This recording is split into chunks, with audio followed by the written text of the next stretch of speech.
그래서 대한민국 모바일 뱅킹 70%가 실현이 된 이유가 이걸로 안 되나? 해봤더니 돼. 압도적인 경험을 하니까 70%가 옮겨가는 거예요. 그럼 이제 커머스도 바뀌죠. 광고도 바뀌죠. 패션도 바뀌죠. 다 이제 바뀌게 된다. 실력이 지배하는 시장이 됐더라는 겁니다. 과거엔 자본이 지배했는데 이제는 실력이 지배한다. 그럼 실력의 존재가 뭐냐? 좋은 경험을 디자인하는 거예요. 그냥 누가 한 사람이 잘하면 되는 게 아니라 굉장한 협력이 필요합니다. 이제 필요한 건 고객의 손끝에 선택은 팬덤을 만드는 실력이다. 이게 이제 업계에서 새로 룰이 된 겁니다.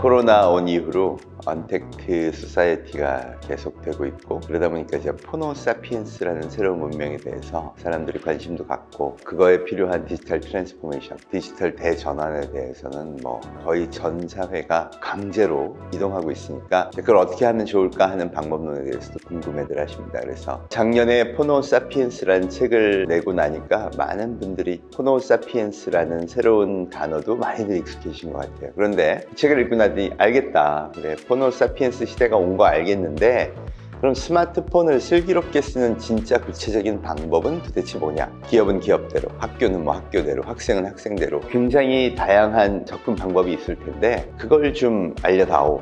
이런 요청이 굉장히 많았습니다. 그래서 그럼 도대체 무엇부터 바꿔야 될까? 이 내용들을 정리해서 책으로 쓰고 있었죠. 주제는 마음을 바꾸자. 이 문명을 바라보거나 사회를 바라보거나 나의 미래를 생각하거나 할 때 분명한 기준이 있습니다. 그 기준을 우리가 어떻게 잡을 거냐. 그러기 위해서는 그 기준을 제대로 설정하려면 내가 세상을 바라보는 표준, 내 마음의 표준을 바꿔야 한다. 그래서 그 마음의 표준을 바뀌기 위한 작업으로 총 9가지의 코드를 적게 되었고요. 그래서 이 9가지 코드 내에 내 마음은 어떻게 바꿔야 하고, 또 내가 앞으로 공부하고 내 미래를 준비하는 건 어떻게 바꿔야 하고, 성공하려면 무엇을 잡아내야 되고, 그리고 그걸 바탕으로 앞으로 내가 인생에서 중요하다고 생각하는 거는 어떤 것들이 되어야 하는지, 이렇게 구별해서 코드들을 정리해봤고요. 코드 9개는 이렇게 잘 나누어져 있는데요. 첫째는 일단 이 문명이 디지털 대전환이다. 그래서 내 마음도 디지털이 표준이다. 이렇게 바꿔야 한다는 겁니다.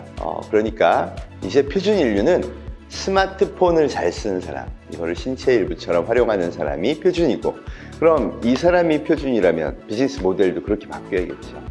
예를 들어 패션 분야라고 한다면 스마트폰으로 정보를 얻고 스마트폰으로 구매하는 사람이 표준, 그리고 나머지 오프라인 이것들은 이제 부수. 거꾸로 되는 거죠. 옛날에는 이거나 뭐 온라인 쇼핑몰이다, 이게 그건 그냥 서브고 여전히 사람들은 오프라인에서 할 거야. 근데 실감하시죠? 이게 이제 표준이 됐다는 거. 일단 거기가 첫 번째예요. 그러려면 이제 알아야 되는 게 쇼핑몰은 어떻게 만들어야 돼? 운영은 어떻게 해야 되지? 거기서 마케팅은 어떻게 해야 될까? 이 모든 게 이제 새롭게 분명하게 정의돼야 되는 거죠. 그 이유도 명백합니다. 인류가 스스로 선택해서 이 디지털 문명으로 이동했기 때문에. 제일 먼저 바뀐 게 음악이라고 하는데요. 음악이 듣고 싶다 하는 욕망이 발생하면 인류는 이제 너무나 자연스럽게 이걸 열죠. 그리고 접속해서 누르면 음악이 나옵니다. 불과 1, 2초 만에. 이 생물학적 존재인 인간은 그냥 자연스럽게 그게 발생하는 거예요. 욕망이 발생해서 음악, 그랬더니 열리고 딱 음악이 듣는 순간 만족. 그럼 이제 도파민이라는 호르몬이 나와요. 그럼 불과 1, 2초 만에 욕망이 만족되는 거죠. 인간은 그 프로세스를 기억한 다음 다른 건 이렇게 안 될까?를 찾기 시작하는 거예요. 그래서 대한민국 모바일 뱅킹 70%가 실현이 된 이유가 이걸로 안 되나? 해봤더니 돼. 압도적인 경험을 하니까 70%가 옮겨가는 거예요. 그럼 이제 커머스도 바뀌죠. 광고도 바뀌죠. 패션도 바뀌죠. 다 이제 바뀌게 된다. 그래서 일단 이게 표준이야. 그리고 그거에 필요한 게 있다. 내가 배워야 돼. 이게 첫 번째 코드고요. 두 번째 코드가 메타인지와 상상력이에요. 이 메타인지라는 건 내가 이거 할 수 있어 없어를 구별하는 힘이고, 상상력은 그걸 바탕으로 내가 뭘 할 수 있다 하고 기획하고 상상하는 힘이에요. 포노사피엔스들은 초등학생이 심지어 인공지능 프로그래밍을 해요. 그러니까 과거에는 내가 이렇게 알려주기만 하면 그걸로 습득해서 교육받는 게 전부였다면 이제 그게 아니라 러닝, 나 이거 되게 궁금한데. 그럼 막 파고들면 수준이 엄청나게 달라지는 거예요. 자, 그렇다면 앞으로는 내가 궁금하고 뭐 알고 싶고 그런 거를 스스로 학습하는 게 표준이 돼야 돼요. 그런 인류는 상상력도 달라져요. 그러니까 이제 26살 대학생 이동훈 군이 코로나 맵을 만들어요. 이걸로 어떻게 알아? 보도자료 맨날 보라고? 그럴 순 없지. 강남역 딱 치면 강남역 근처에 확진자가 몇 명이 딱 뜨는 걸 만들어내죠. 그거 이틀 만에 만들었어요. 어떻게 이틀 만에 했니? 그랬더니 오픈소스라는 게 있어요. 그러니까 지식의 공유 상태에서 학습하다 보니까 자기의 상상력, 실행 능력이 다 달라지는 거죠. 결국 이런 인류가 앞으로 지배하게 되는 거예요. 그걸 만들어내고 이끌어간 세대가 바로 그 유명한 밀레니얼 세대, G세대인데, 밀레니얼 세대가 80년 이후 태생이니까 이제 40살이에요. 2050년이면 이들이 50살이 되죠. 그럼 완전히 이제 문명의 주력 세대가 되는 겁니다. 그러니까 얼마 안 남았어요. 앞으로 기업이 10년을 내다보고 한다 그러면 이 밀레니얼 세대와 G세대의 소비 패턴을 표준으로 삼아서 준비해야 된다는 거죠. 그 다음에 네 번째 코드가 회복 탄력성인데요. 지금 아마 패션 업계도 어려운 기업도 있는 반면 되게 잘 되는 기업도 있을 거예요. 어려운 기업은 필요한 게 뭐냐? 새로운 시대에 적응을 못한 거예요. 그럼 어디서 그 회복 탄력성을 얻어서 딛고 일어서야 되냐?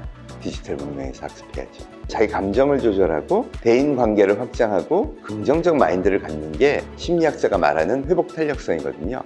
근데 그게 모든 게 디지털로 전환하면 개념이 달라지죠. 원인이 오프라인을 줄이고 온라인을 늘려야 된다. 두 번째, 대인관계, SNS 마케팅과 거기서의 소통을 되게 늘려야 된다. 세 번째, 긍정적이다. 이 부정적 댓글이나 이런 거에 취해 있지 말고 벌어지는 모든 현상에서 교훈을 얻으려고 해야 한다는 겁니다. 다섯 번째 코드부터 여섯 번째, 일곱 번째 이 세 가지 코드가 성공의 비결인데요. 첫 번째가 팬덤이에요. 팬덤 경제라고 해서 많이 하죠. 경제의 룰이 바뀐 게 자본이 지배하던 시장을 이제 소비자가 지배한다는 겁니다. 그걸 보여준 게 BTS죠. BTS는 자본도 없는 회사에 출발했고 방송을 타지도 않았어요. 그런데 세계 최고의 가수가 됐다? 그럼 앞으로 패션 상품도 자본 없이 시작하더라도 유튜브로만 방송하더라도 세계 최고 상품이 될 수 있다는 걸 얘가 먼저 입증한 겁니다. 실제로 점점 그런 형태로 바뀌어가죠. 그걸 극명하게 보여준 게 왕홍 경제예요. 중국의 왕홍은 개인이 방송으로 물건을 파는데 벌써 올해 매출이 168조라고 합니다. 소셜 커머스 전체는 516조. 그 얘기는 기존의 유통하고 전혀 상관없는 소위 말하는 포노사피엔스 문명의 규모가 그렇게 커졌다는 거예요. 광고도 그거에 대한 영향을 받습니다. TV 광고 작년에 15% 줄었고요. 라디오, 신문 다 주는데 모바일은 17% 늘었고 PC도 11% 늘었다고 하죠. 이게 보여주는 게 광고의 표준도 소비의 표준도 다 바뀐 걸 보여주는 겁니다. 그 팬덤 경제로 자기 기업을 키운 사람이 대한민국 소셜 커머스의 거의 원조라고 하는 스타일란드의 김소희 대표죠. 무신사도 보세요. 그 완전 소셜 커머스를 기반으로 해서 성공하더니 매출 200% 그리고 거래 금액 60% 증가해서 지금도 승승장구한 이유가 뭐냐? 이 포노사피엔스 디지털 문명에만 집중하기 때문에 가능하다는 거예요. 팬덤을 만드는 그런 비결은 뭘까 봤더니 좋은 경험을 만드는 거예요. 좋은 경험이 생기면 내가 그걸 경험해봤더니 그냥 좋네가 아니라 야 이거 너도 꼭 사야 돼. 소위 말해서 팬덤 활동을 하는 거죠. BTS의 아미하고 똑같은 거예요.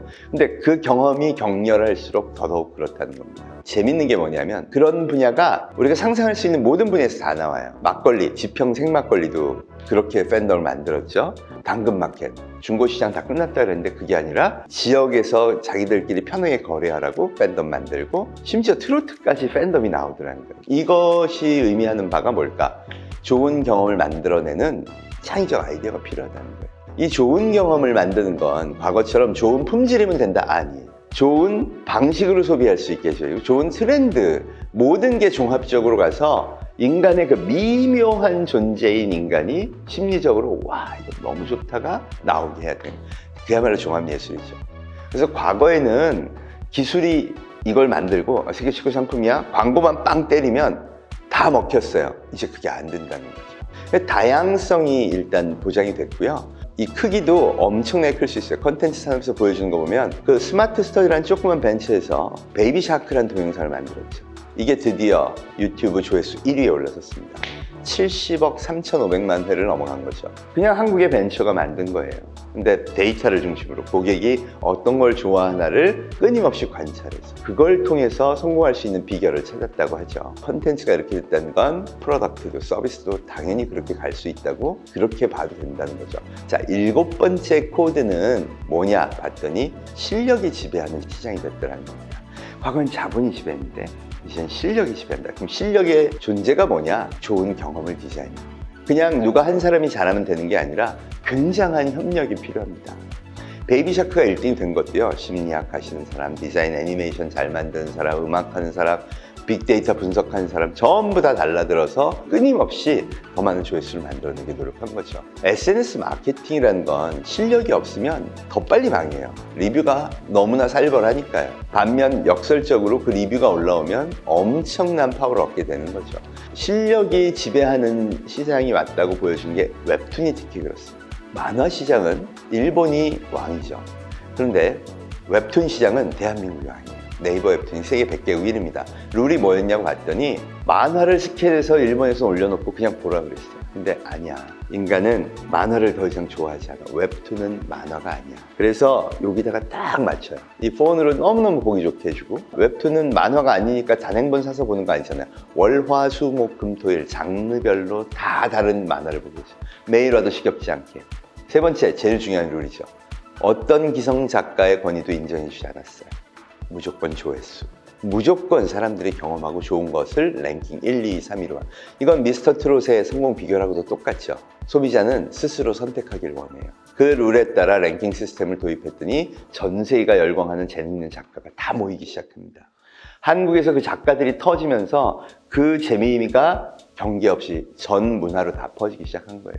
옛날에는요, 내가 만화가가 되고 싶으면 유명 작가의 화실에서 10년 동안 밑그림, 소위 말해서 시스템이 권력을 쥐고 있는 시대가 몰락했다는 걸 이게 보여주는 거예요. 이제 필요한 건 고객의 손끝의 선택은 팬덤을 만드는 실력이다. 이게 이제 업계에서 새로운 룰이 된 겁니다. 그럼 그 팬덤을 만들려면 필요한 게 진짜 깊이 들어가서 뭘까 봤더니 나머지 2개의 코드가 나옵니다. 8번째 코드가 휴머니티. 여러분, 인간이요, 이걸 갖고 디지털 문명에 살고 있지만 그 근본은 따뜻한 인간의 본성을 좋아하더라는 겁니다.